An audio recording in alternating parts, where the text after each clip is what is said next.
जी अस्सलाम वालेकुम। Welcome to my YouTube channel Pak kidney care. आज हम देखेंगे जो किडनी डिजीज़ है, जब आपको किडनी डिजीज़ हो रही होती है, जब आपको गुर्दे की नई नई बीमारी स्टार्ट हो रही होती है, तो उस वक्त या उससे पहले आपको क्या क्या सिम्टम्स हो सकती हैं, क्या क्या अलामात हो सकती हैं, आपको कैसे पता चलेगा कि आपको किडनी डिजीज़ हो रही है। तो इसमें जो 6 या 7 मेन वजह हैं, बड़ी बड़ी अलामात हैं, सिम्टम्स हैं, वो जानना इंतहाई ज़रूरी है ताकि आप या आपकी फैमिली मेम्बर में से कोई भी इस ख़तरनाक बीमारी से बच सके। तो बाज़ दफ़ा आपको ये सिम्टम्स होती भी हैं, लेकिन आप इसको उस वक्त इग्नोर कर देते हैं, जो कि बाद में आपकी किडनीज़ फेल होने की मेन वजह बनती हैं वो सिम्टम्स। तो उसमें सबसे पहले है, जब आप यूरिन करते हैं तो आपको यूरिन के रास्ते झाग निकलना शुरू हो जाती है, जिसे प्रोटीन यूरिया कहते हैं। बेसिकली आपके यूरिन में से प्रोटीन खारिज हो रही होती है। आप यूरिन करते हैं, यूरिन के ऊपर बब्बल बन जाते हैं, जिसे फोमी यूरिन या बबली यूरिन भी कहते हैं।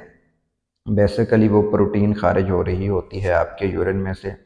या फिर आप जब यूरिन करते हैं, आपको यूरिन के रास्ते इन्फेक्शन हो सकती है, यूटीआई पस सेल निकलना शुरू हो जाते हैं। यूटीआई से भी आपको किडनीज फेलियर हो सकता है, या किडनीज फेलियर की सूरत में भी आपको यूटीआई हो सकता है, यूरिनरी ट्रैक इन्फेक्शन। इसी तरह आपको पेशाब बार बार आता है, रुक रुक कर आता है। जब आप यूरिन करते हैं तो आपको जलन भी हो सकती है।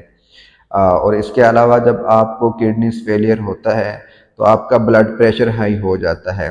हाई ब्लड प्रेशर से भी आपकी किडनीज फेल हो सकती हैं, या किडनीज फेलियर की सूरत में भी आपका ब्लड प्रेशर हाई हो जाता है। इसी तरह डायबिटीज़ है, शुगर है, हाई शुगर लेवल से भी आपको किडनी डिजीज़ का अटैक हो सकता है।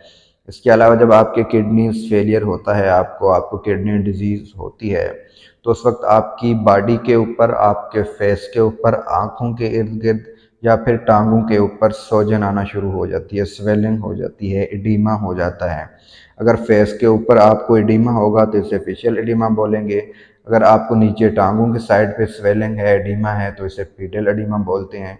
या फिर आपको अगर पीछे कमर की साइड पे, नीचे वाली साइड पे एडिमा है, तो इसे सेक्रल एडिमा बोलते हैं, सेक्रल एडिमा।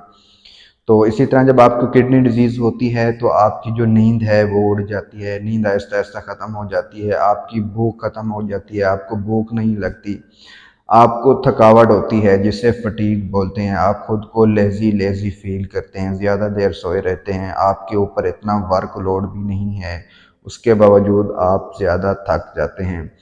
इसी तरह आपको किडनीज फेलियर में वोमिटिंग भी हो सकती है, नोज़िया हो सकता है जब आपकी किडनीज फेल होती हैं।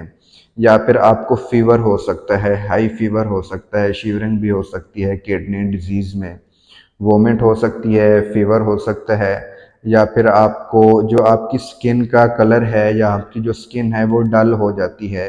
आपकी जो स्पेशल फेस का कलर है, फेस की स्किन है, उसमें भुरभुरापन शुरू हो जाता है जब आपको किडनी डिजीज़ होती हैं। तो ये मेन मेन वजह थी, high blood pressure, high sugar, UTI और प्रोटीन यूरिया, या फिर आपको यूरिन के रास्ते पास सेल निकलना, या फिर जो आपके जिस्म के ऊपर स्वेलिंग है, सोजन है, एडिमा है। ये मेन मेन वजह थी किडनी डिजीज़ की। या जब आपको किडनी डिजीज़ होती है तो उस वक्त ये सिम्टम्स आपको हो सकती हैं।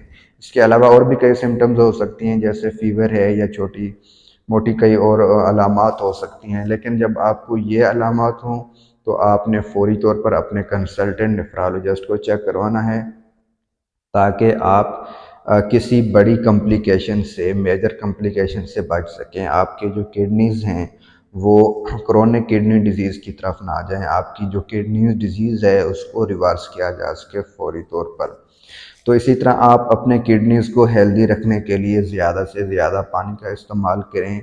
अपनी जो मसरूफ़ियत है, आपका जो वर्कलोड है, उसमें से 1 या 2 घंटा डेली का निकाल कर एक्सरसाइज करें। आप अपनी खुराक में फ़ाइबर लें, वेजिटेबल का इस्तेमाल ज़्यादा से ज़्यादा करें ताकि आपकी बॉडी की हाइड्रेशन ठीक रहे। इसी तरह आपने अपनी जो आपकी लाइफ़स्टाइल है उसको हेल्दी करना है, उसको खुशगवार करना है, ताकि आप या आपकी फैमिली मेम्बर में से कोई भी इस ख़तरनाक बीमारी से बच सके। अपनी सेहत का ख्याल रखिएगा। अल्लाह हाफ़िज़।